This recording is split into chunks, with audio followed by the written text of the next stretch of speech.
Hi, my name is Nicole and I'm a fake fan. Hi, Nicole. Hi, my name is Calvin, and I am a fake fan. Hi, Calvin. Hi, my name is Triston, and I'm a fake fan. Hi, Triston. Well, Wow. today we are continuing our, what we're calling it, Mom made me cry May.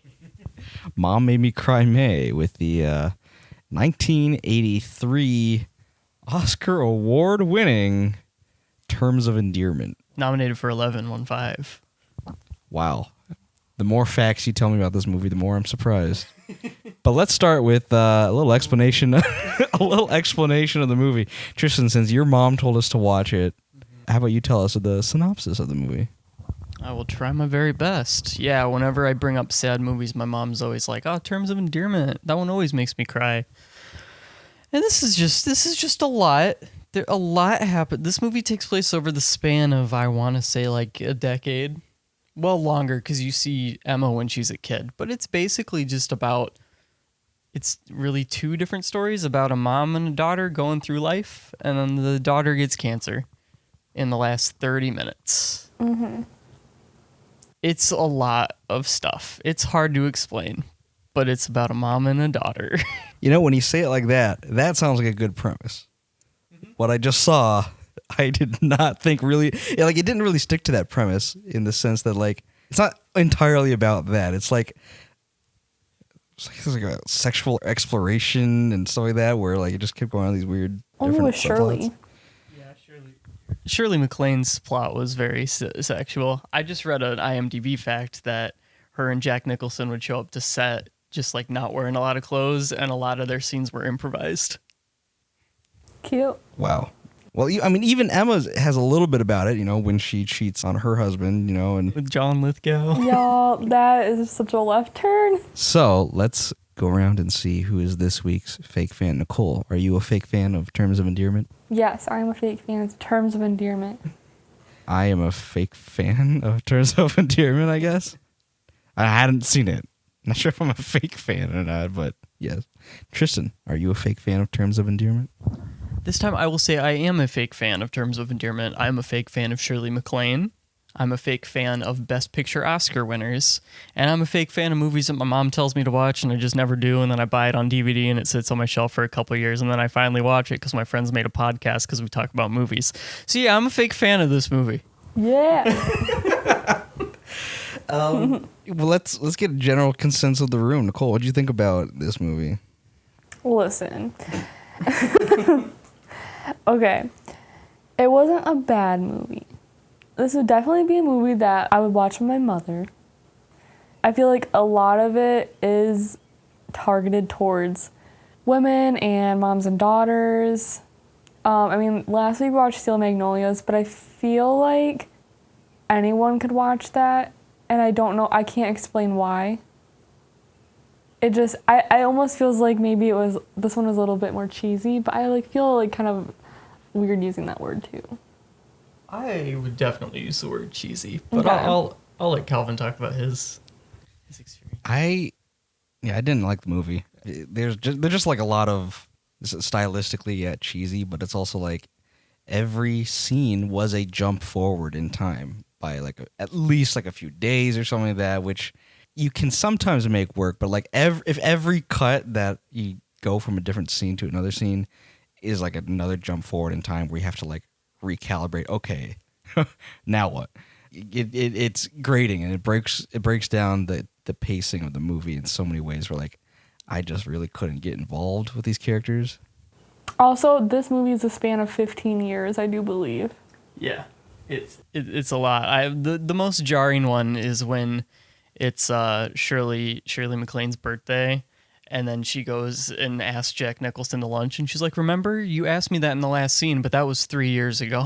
And Yeah. It's like, oh, okay, that was a while ago. Thanks for mentioning that. Yeah, so it was just the pacing was all off. It just because it does that, I feel like I can't get really invested in the characters as much because it's just I don't get to see like with Steel Magnolias, because the first half of the movie is all at that wedding. You really get a sense of these characters together, and just you're spending a real time with them. But in this movie, you spend like a few minutes of a day, and then you jump forward in time, and you're just hopping between them. Where I just remember, like, towards the end, I'm like, I don't even know if I know that much about Emma at this point. I kind of feel like I know more about Shirley MacLaine's character, but even then, like, all of it together, not as connected to them as Steel Magnolias, honestly. Yeah, and then the music choices. The music would always come in at the weirdest times. The music was a little loud all the time. Yeah. and then the humor would just catch you off guard, like Jack Nicholson saying something like really off color, or just something happening, like this lady coming up to Emma, like, I heard you have cancer, and then the other lady spits out her food and it lands. Then we lands to Emma's chest, like. Just a lot of stuff going on that would just catch you off guard. Yeah, but you shouldn't. That's what people from New York are like, Calvin. You should know this. You've gone up to a person like, I heard you have cancer, you know? Oh my God. That's enough for me. Tristan, what did you think about this movie? I mean, it's your mother telling us to watch the movie. I can agree with Nicole that, I could see people enjoying this movie. I just didn't. What do you think, Tristan? I didn't hate this movie, but this isn't like the best sad movie I've ever seen. I can see why my mom likes it. I mean, I can see why any mom would like this. This is a very like mom story. This is a very like put it on Mother's Day and cry with your daughter kind of movie. Even as a son, the part when she was saying bye to her kids, like, I love my mom. I'm going to die before my mom. I'm going to make sure that happens because I don't want to see my mom die. But watching that, it hurts. And the little kid was so good. The little kid's like crying face was the youngest one. That's like, he broke my heart. I really wanted the older one to have a mom. Like when they were walking away from the hospital, I was so waiting for the kid to like run back to his mom because it was the last time he was going to see her. But I didn't hate this movie. I was comparing it to Steel Magnolias the whole time because there's besides just Shirley MacLaine being in both movies, there's so many similarities between the story. I wish Emma and Shirley MacLaine's character, the mom and daughter, I wish the whole movie was just them together. The strength of Steel Magnolias was that the ladies were together the whole time, and it really built the relationships. And then when one of the characters dies, you not only feel missing that character, but you feel the effects of the supporting characters also missing the character. Yeah, I don't know. I didn't hate this movie. It is I will go ahead and say cheesy. It is a 1983 tearjerker type movie, but I didn't hate it. Now, part of this is, that relationship between mother and daughter that, I mean, I guess I can't speak on. Even like father to son, that's still a very stoic relationship, at least. So, I don't know, Nicole, maybe you could tell us why the mother and daughter aspect works a little bit better than because I just couldn't understand that personally. Well, every like topic in this movie is like just the super surface. Like Shirley MacLaine's relationship with Jack Nicholson. That was like super surface level, and it's almost like they were like, oh, well, this is happening, and you've probably seen it before, so you get it, right? Like, that's what it felt like every topic was like, oh, her daughter's dying, you get it, right? Like, they don't delve deeper into the characters' emotions, or like the sons saying goodbye. That was super fast, and there was nothing there really, and I feel like the dialogue they gave Emma was super weird. I don't know. I guess I wasn't really thinking about the mother-daughter relationship. I was just really weirded out how, like, they would give you the storyline, and maybe it was because they were skipping around so much through the years that you never got to deep dive into the emotions. I was more thinking about when they were both sharing, or she was sharing her experience with her daughter about her sexual experience with the astronaut guy. Oh. And I could not understand talking that, frankly, even over the phone or anything with my parent. Like, but you said like you could at least understand something where like the mother and daughter are kind of like best friends at that age, kind of thing. I don't know. That's what I don't. Because like when you like grow up and then like when like the daughter is a woman, then you both are kind of like on the same page. As like you both become like our wives now. You both are mothers. Like it's like a different relationship. I'm sure guys have like the same kind of thing. Like you both become men, you become fathers and husbands and stuff like that. But when you become friends as girls, you know, and like it's your mom, like you start talking about stuff that like girlfriends talk to each other about, which is like relationship stuff, life stuff. I can see that, like, between my sister and my mom, how they're both much more open with each other about things. Like, my sister will say something to my mom in front of me, and I'd be like, why are you guys talking about that? That's weird. So I think a mother-daughter relationship is very strong and open, that I could see people, a mother and daughter, talking about things like that. Mm-hmm. Yeah. Well, any other thoughts about the movie? Because, yeah, I'm... like, I just feel kind of whiplashed throughout the whole movie. Like especially with the date scene between Shirley MacLaine and Jack Nicholson. Like, that was just whiplash after whiplash. And then, like, they even do it. Like, It was like one thing after another where I'm just getting whiplash. You know what I would have loved to see in this movie be like? I know I sound weird, but like, I would like to see it more from the point of view of Shirley MacLaine's character. Her husband dies. Dive into that. You're raising this kid by yourself. This hot astronaut moves in. You're like leaning on Jack Nicholson because your daughter's with this like crazy ass guy.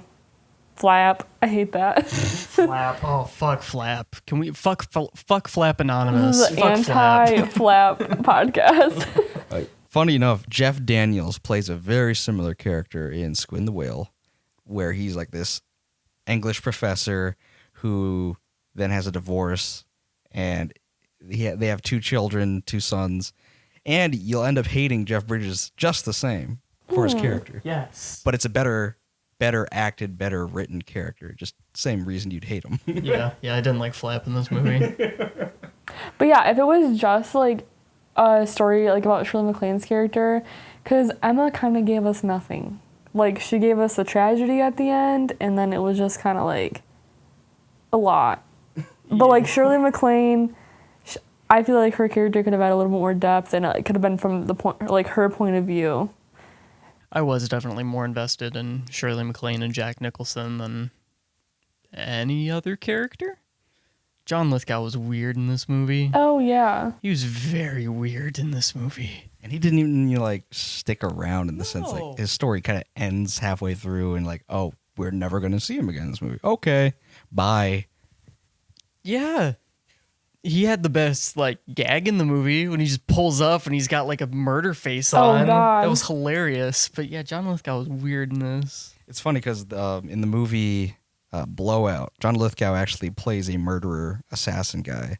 And he has a very similar facial expression throughout the whole movie as that. It was very jarring. And I think that's just his face. same era too. Like, he's young faced and everything, and for him to pull up that way, like with a smile on his face. Oh, we pulled up at the same time. I can only think of him as Barney's dad in How I Met Your Mother. Where like you're like, how is he Barney's dad? Because he's the exact opposite. So that's the only way I see John Lithgow now. I see him as a progressive soup man. He sells soup. Oh, and we saw him on stage. I always forget about that. Oh yeah, you saw him in New York, and then you went up and you're like, I heard you have cancer. He's like, that's not me. Oh my God. New York, you're a New Yorker. You know, you're a New Yorker, Calvin. Isn't that what New Yorkers are like? That's what the movie said.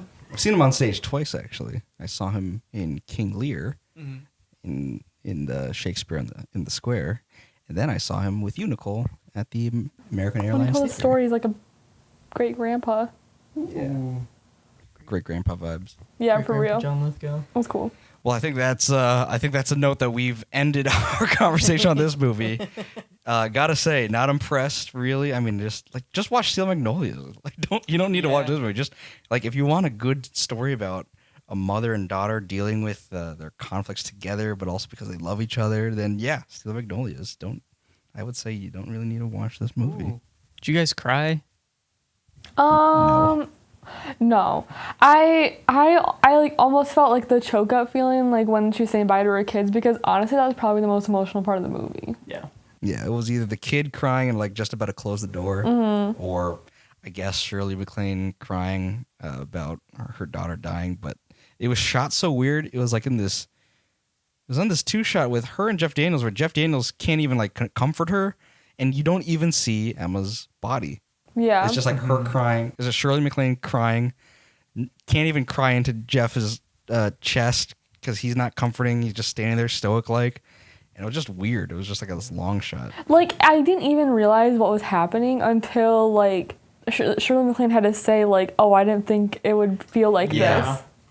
this. Like, I was genuinely so confused because, like, you know, Emma just, like, looks at her and smiles, and then Shirley MacLaine smiles and looks away, and I'm just like, oh, that's, like, sad. Like, they're just, like, saying bye. But then I, like, didn't even realize that's what was happening. That's another thing. The movie's not very subtle. The movie's very, like, if the character is feeling something, they will say it out loud instead of show something of how they're feeling it.